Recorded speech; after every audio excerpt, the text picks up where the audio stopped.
Hello everybody and welcome to the Import-Export Hub channel weekly news report. My name is Bogdan and on this channel I cover import-export related topics, but as usual, before I begin the newsreel, the quiz question of the week. So who was the largest exporter of garlic in the world in terms of value in 2020? And the options here are Egypt, China or Spain.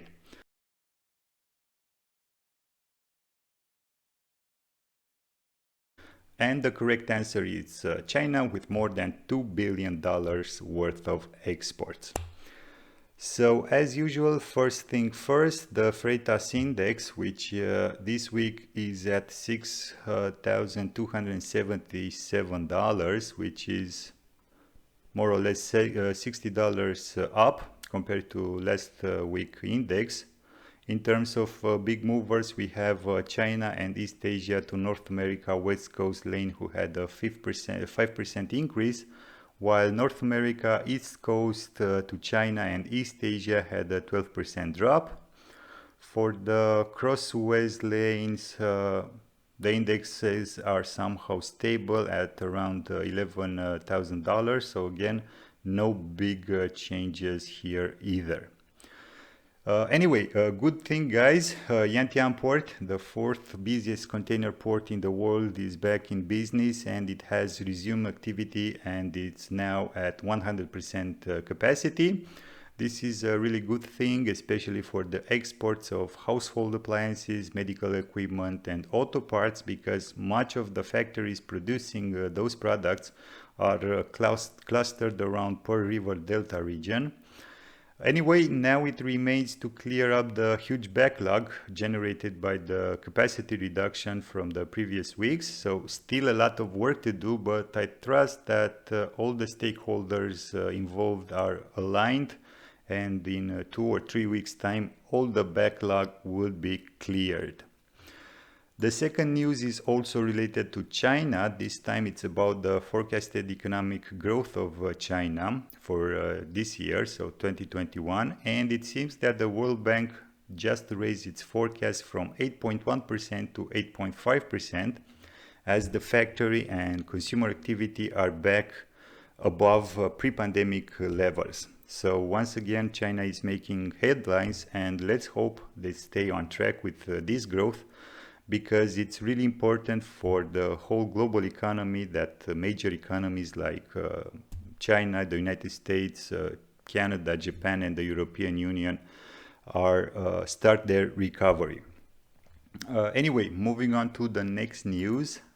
This time it's involving the feeder services in Northern Europe, as they are also hit by high charter rates and of course port congestions that result in delays. Basically, feeder operators are paying at least double the daily hire rate than a year ago, losing some of their competitive advantages in their operations, mostly flexibility of service. And as long as container shipping lines discharge more containers at alternative ports to avoid congestion, shippers can wait even weeks before finally arriving at their premises. I've heard of similar stories in the United States where somebody waited around 51 days because of the congestion in the ports and in the intermodal terminals. The feeder operators are also complaining about the ocean carriers refusing to somehow compensate their increasing operating costs. And there is a story in this article where one feeder operator asked for a 35 euro surcharge per TEU, and they were told to take a walk and came back next year. Sorry guys, this is my personal opinion, but we see again the greed of some shipping lines. While the feedering services are contract or tender based in more than 90% of the cases, the shipping line operators are less tied up to the contract rates. The contract or the tenders represent more or less 50 or 60%, so they play the spot market quite a lot. And right now, given the current spot freight prices, for sure they can pay the extra surcharges.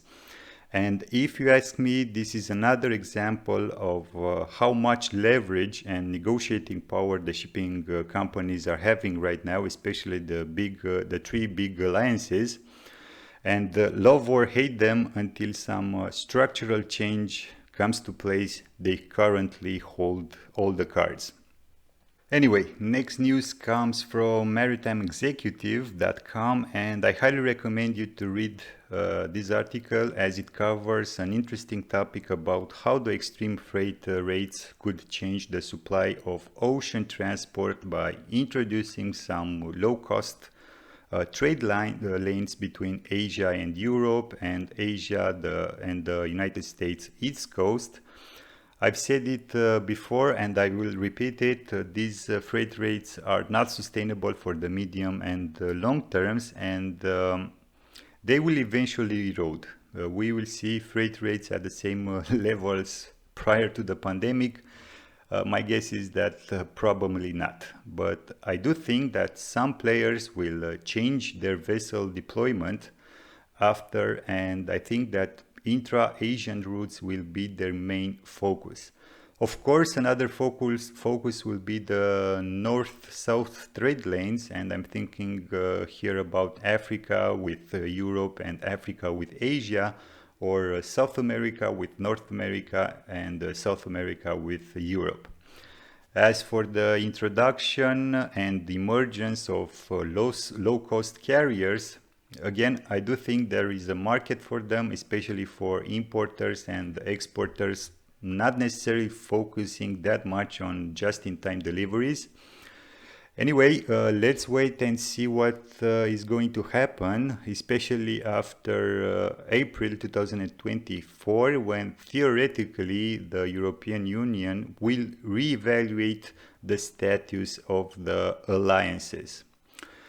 Jumping on to the next news, which is related to the United Kingdom and Singapore, as they both prepare to kickstart negotiations on digital trade agreement so that UK exporters will be able to expand into high-tech markets like Singapore. The negotiations will focus on areas like securing open digital markets for exporters or ensuring free and trusted cross-border data flows, cutting, of course, red tape for the UK businesses. They will focus on intellectual property, of course, and future growth in sectors like fintech or low tech.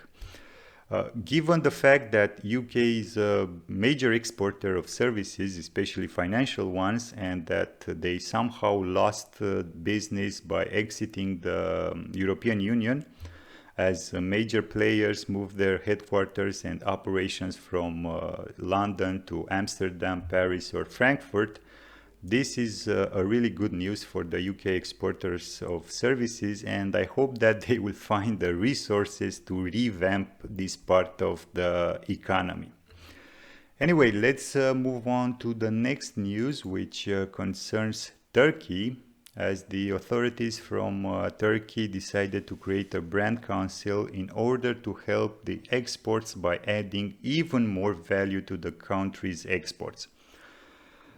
The roadmap is focused on 5 steps. The first one is to improve the image of the branded Turkish products in the international arena. The second one is for companies to gain direct access to global markets by purchasing foreign companies and brands that have potential for development.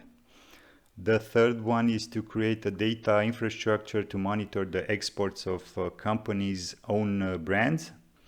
The fourth one is about the promotion of branded Turkish product on digital platforms.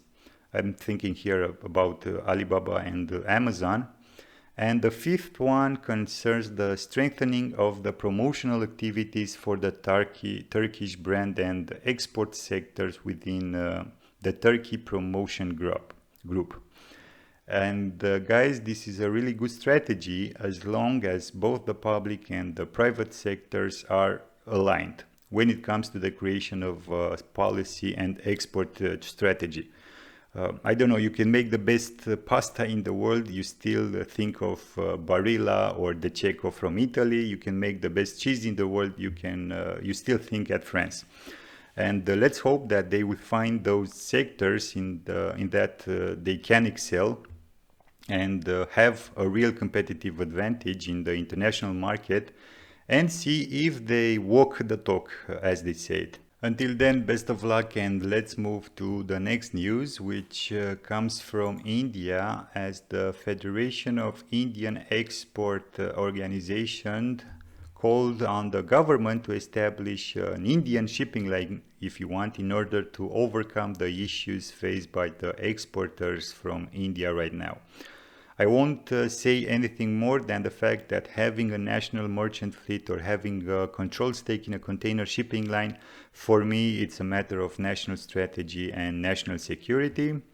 I think that for too long, many governments let the shipping industry take its course and letting the so-called Smith's invisible hand to decide what's best. Sorry, but I don't buy the concept of the invisible hand or the demand-supply equilibrium. From my point of view, those who control either the demand or the supply surround themselves with moats in order to keep controlling things as they want. Simple as that. Anyway, that's again my opinion, and I'm moving away from the subject. For sure, India has the resources to create a so-called Indian shipping line, but this will only work, if you ask me, if all the stakeholders are aligned and follow the same course. Otherwise, it's a project deemed to fail, if you ask me. And there is another thing, which is time. We easily forget things, and I am sure that we will forget the greed of some shipping lines after the freight price will erode, and we will return working with them instead of preventing this kind of behavior to happen. Anyway, sorry, but my guess is that nothing is going to happen in this direction. I truly understand the Indian small and medium exporters' frustrations, who are focusing on agri-products mostly, and they lose business now.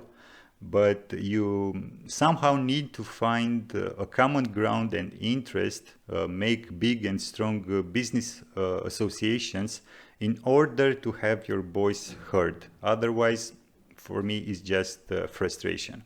Anyway, moving on to my next news, and we stay in the area, in Pakistan, in fact.